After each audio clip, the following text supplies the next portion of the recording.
Thanks for clicking. You tuned in to Time In with your host, Ricardo Lungus. With me, as always, is the territorial Tommy Crenshaw. How you doing, Tommy? I'm doing well. Thanks, Ricardo. Territorial. You mark off your territory. You, it's yours. Yeah, I mean, that's what any man does. I mean, that's just from where we come from as a species. I mean, everybody's gotten in lawn wars with their neighbors. Fortunately, I haven't. But you got a big lawn, though. You got a big lawn. That may be why it's a long walk for somebody to get in a war with you. Yeah, but these territory things get dangerous, right? I mean, I remember playing paintball. You ever do those paintball adventures out in the forest? The jungle or someplace. You get dropped off by the helicopter, and they got the ladder rope, and you got to come down. I mean, if you want to do it right, that's the way you got to do it. You got to go down to Costa Rica, or Jamaica, or someplace like that, and do it the crazy way.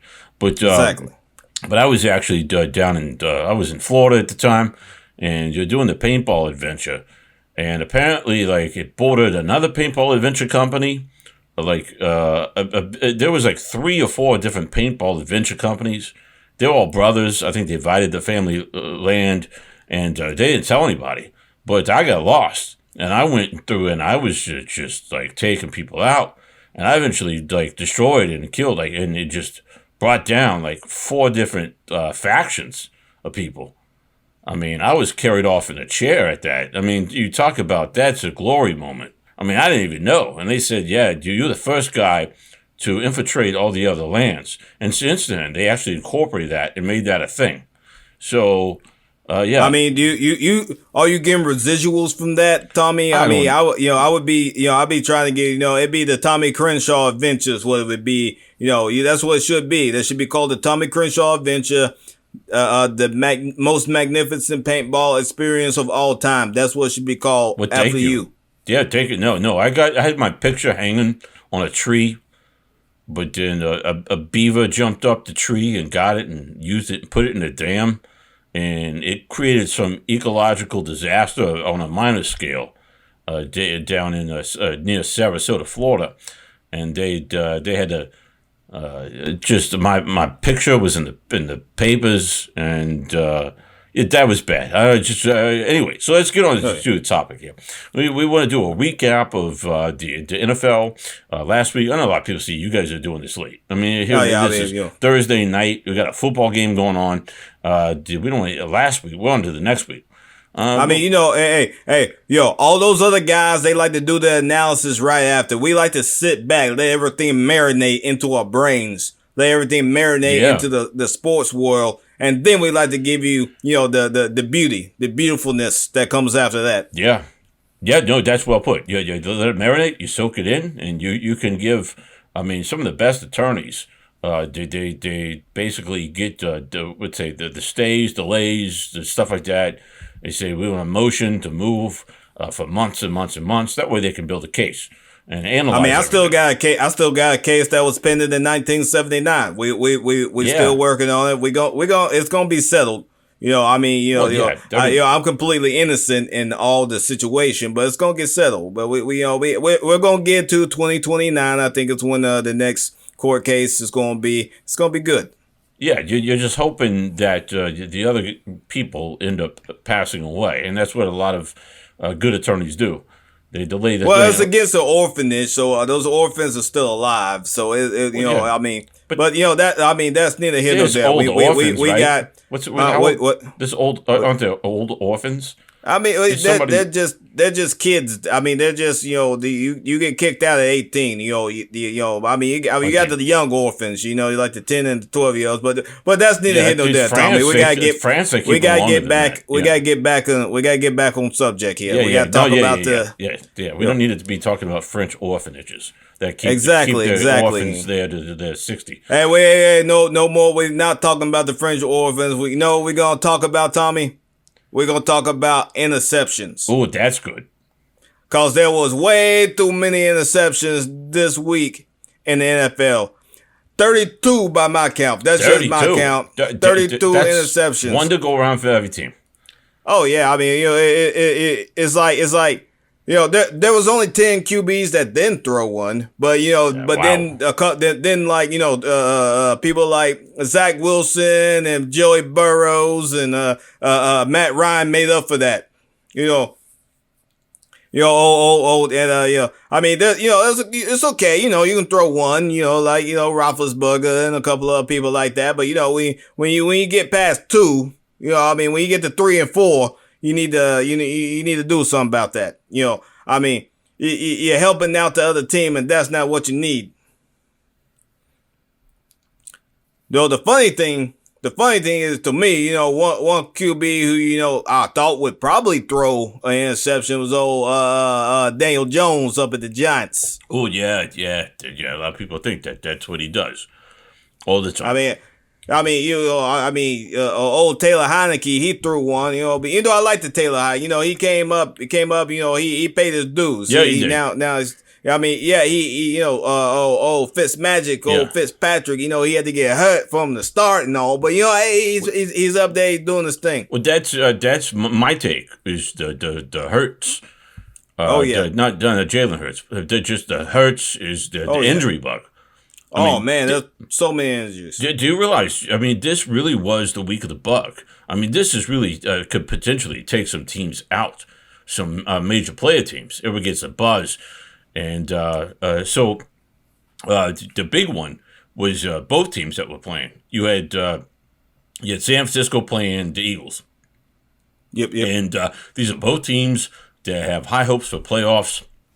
They're in divisions that are kind of, sketchy, I'd say at best. San Francisco is playing with Seattle. And Seattle just lost one. We'll talk about that one later. But, you got the Cardinals, they're up and down. And who's the other? And the Rams. Yeah. The Rams. I think they're going to do well, Steph. Anyway, so the point is, this game, the crazy. Okay, so the Niners, they've been out some defensive guys from last week. You got Greenlaw out, you got Verrett out. He's got the ACL, so that's. But then these guys he's done. He's done, but he might come back late the playoffs if they make him. Everyone's giving Garoppolo. This guy's going to have this great season stuff. Garoppolo might. But he has a history of being hurt. He might go out too. You never know. Well, he's got no running backs. Even if he is not hurt, you got Monster was out from after week 1, and we're waiting to see what's going on there. Mitchell got hurt.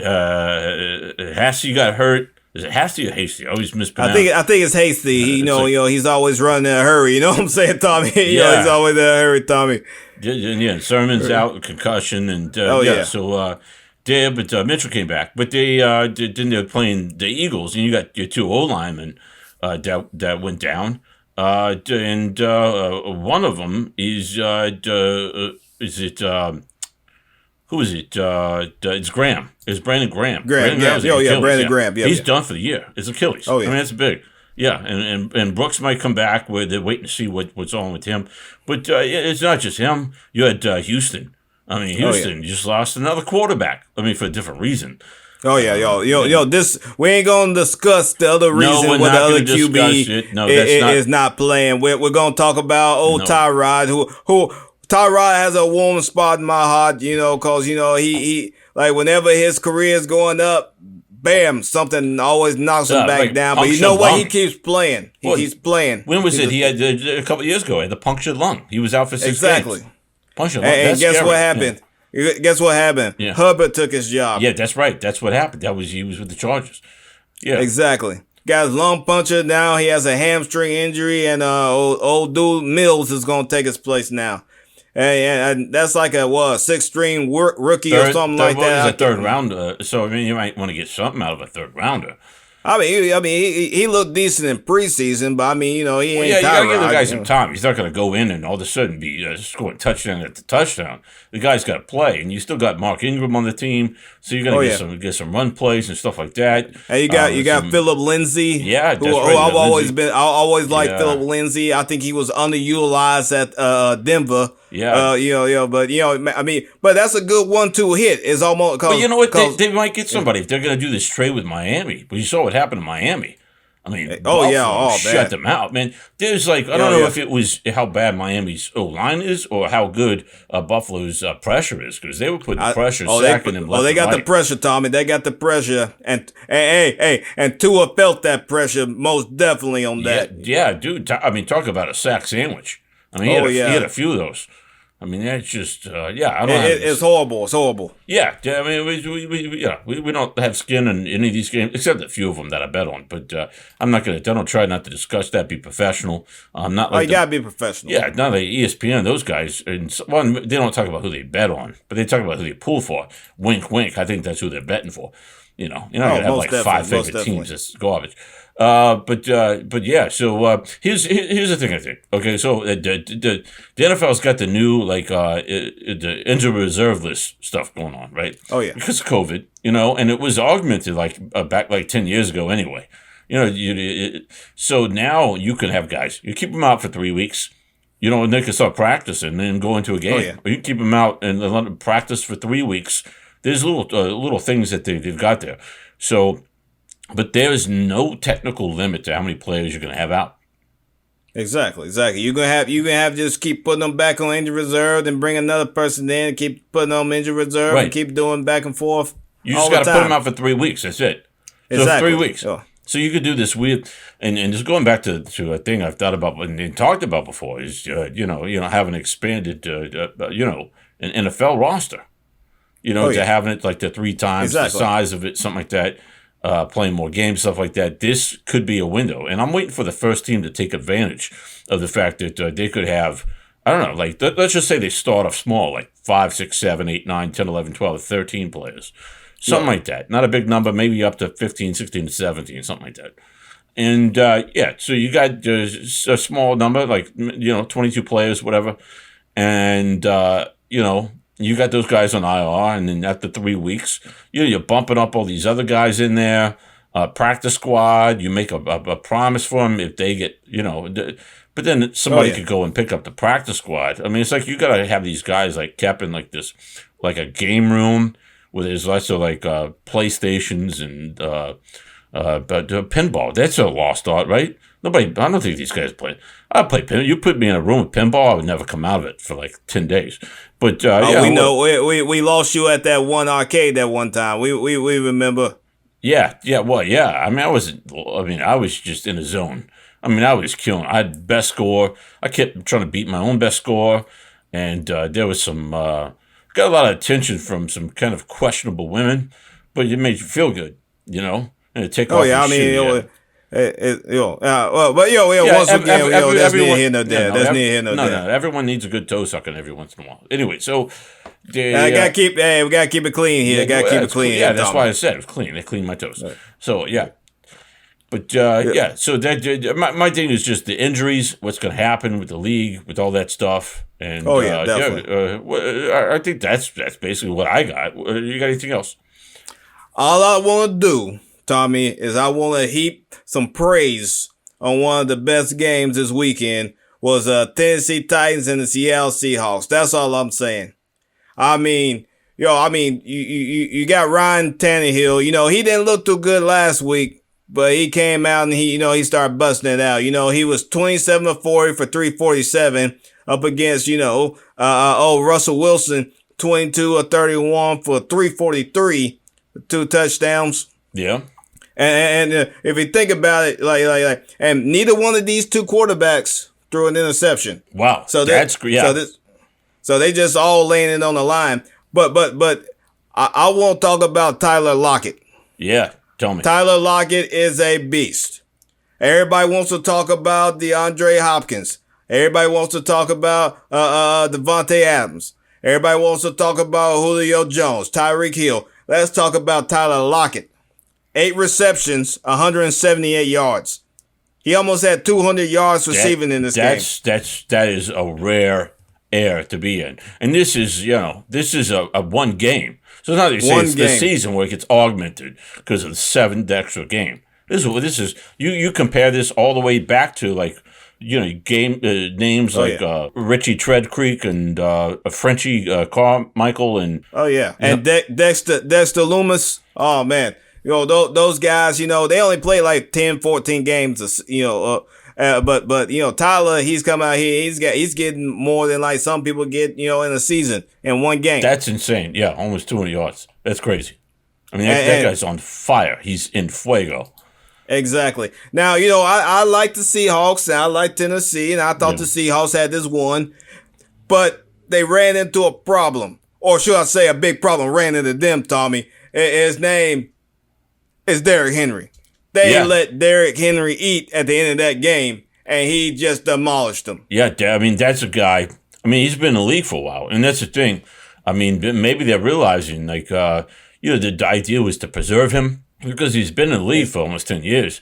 Oh yeah. So, but I say let him eat. That's what Tennessee messed up last season. Yeah. In the playoffs, they didn't let him eat, and what happened? They lost. Tennessee, in my mind, has had some iconic freaking running backs. Oh, definitely. I mean, you had Chris Johnson. Chris Johnson is the one I was thinking of. Man. That was a beast. Yeah. Man. You had Eddie George. Chris Johnson ran fast enough to catch his own pass. That's all I'm saying. Yeah, he was a freaking nature. Bullet. Yeah. Oh yeah. Yeah. Oh, Eddie George. You said Eddie George. Eddie George. Now that man. Now I'll tell you one thing. That man can eat. Yeah. Like we went out to a Chinese buffet one time, and I'm telling you, like he went back for 15 and 16 helpings before he got his dessert. That's all I'm saying. That man can eat. It was a beautiful thing. Yeah, he's just gonna run it off later. Yeah, he's gonna worry about that. That was that. I mean, that was in his height. When he was tippy toppy. He had to put them calories in, Tommy. He had to get them calories. Yeah. His playing days. You also had DeMarco Murray, but he didn't. He was kind of. Like, I don't know, winded down or something. But he still was DeMarco Murray. I mean, it's just you can't put your hands on that man. But for right now, all hail King Henry. That's all I'm saying. There you go. That's one. Exactly. Hey, hit on the rock, let him go. And Super Bowl bound. And that's the end of the game. Thanks for clicking. You tuned in to Time In with me, Ricardo Lungus, and Tommy Crenshaw, TTFN.